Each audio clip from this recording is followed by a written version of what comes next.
Hello, me handsome. So today we're going to be doing another one of our lists, and as it is October, the time of Halloween, we're going to be looking at fears today. So this one is going to be a bit more of a deep video, less cheerful maybe, but I'll still try to make it as fun as possible with talking about something like this. So we're looking at, like I say, fears. So this is going to be my sort of 5 big fears that I have. At number 5, it is ants. Now, if you know me, I really don't like ants. They get everywhere. You hear these horrible stories about like the ants in Brazil that crawl into your ear and like eat away at your ear and your brain and slowly kill you. So stuff like that just absolutely terrifies me. And it's just one of those things that they'll be crawling on you for ages and ages and ages, and you won't realise it. Then suddenly you'll notice, and there's like 50 of them, and really don't like it. And they just get everywhere, and they find their way into the house and all sorts like that. So I really dislike ants.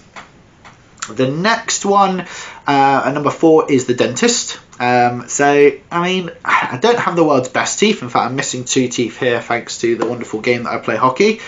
But I have a real fear of dentists. I don't get them. I don't get why when you're younger and you go, when I grow up, I'm going to touch people's dirty, filthy teeth and clean people's teeth. There's good money in it, but at the same time, I just think it's a bit weird and it just cringes me out and grosses me out. So I'm not a big fan of dentists. And I had when I lost this tooth, so basically I got hit in the side of the mouth with a hockey ball and it cracked the tooth, and I put off going to the dentist so much, but there was just a point where I was just in absolute agony. I was like, no, I need to go, and they pulled the other bit of it out. So I really just don't like the dentist. So sorry if you're a dentist, but sort your life out.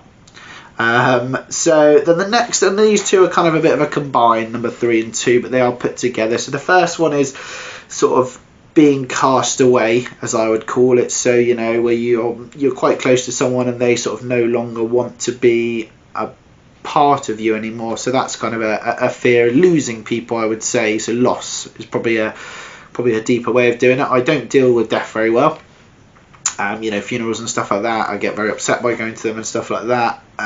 Regardless, I guess, of the way I knew them, the sort of levels I knew them and stuff like that, it does upset me a lot. So so I guess I called it, and I wrote down on there being cast away, but it is probably loss. I'm not very good with that. So that's one of the big fears there. And then kind of, like I say, it's a bit of a related one to that. It's just generally letting people down, and I think a lot of that kind of stems from working in kind of the hospitality industry, as I previously did. You set yourself a really good standard to keep people happy and stuff like that. So whenever we have like group gatherings, friends, family over, I just need to be here, there and everywhere, and everything just needs to be perfect. Otherwise I don't like it, and I get very unhappy and go into my sort of own shell and go very quiet with it. So that's kind of a fear I do have, of sort of letting people down and not being good enough at things, which I think is a common thing. I think we all get a bit worried that we're not good enough at things. So it's just a kind of a case of put your head down, work hard, and you will get there. So that's a really important one. And the final one, if you know me, you'll know this, I really hate heights. I don't like them. I know where it comes from. There is a play area near where we are called the Milky Way, and they had one of those high rope things, quite secure. But one day I got my foot caught in it, and it's quite high up, and my foot was kind of dangling. I wouldn't have been able to fall. There's no way I would have been able to fall, but my foot got caught and I couldn't get it out, and I was terrified. I was only like 6 or 7 or something like that. So then someone had to come and help me and stuff like that. And it kind of stems from there. I really just don't like heights. They make my legs go weak. I shake. My wife will be able to tell you the story of when we went to Disneyland Paris for the first time together, and it was my first ever time.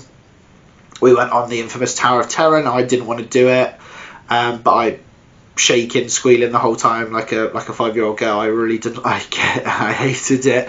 And I've done lots of things where heights have been involved and I didn't like it. If you watch the old Olden vlog we did, we were up quite high. I wasn't a massive fan of that. And the cable car I really hated. And then when I went to Amsterdam for my brother's 30th, we did the Heineken Tower with the big swing. I really didn't like that either, because you are literally dangling over this massive great building, and if this swing snaps, I'm dead basically. So yeah, those things all play through my head. But yeah, this is just a short little video, a bit of a deep one, like I said, but different. But yeah, they are affected by 5 big fears in life. So I think it's really good to be able to talk about your fears and your mental health, especially in men. I think it's really important that we have that discussion about things we are scared of and worried about. So yeah, don't be afraid to sort of tell people your fears, and eventually they'll help you through it. I know my wife's helped me a lot with some of my fears, and especially with the dentist, I've had to go there a couple of times. I've really not wanted to, but long term it helps. But yeah, thanks for watching this one, guys. Don't forget to like and subscribe, and we'll see you again real soon.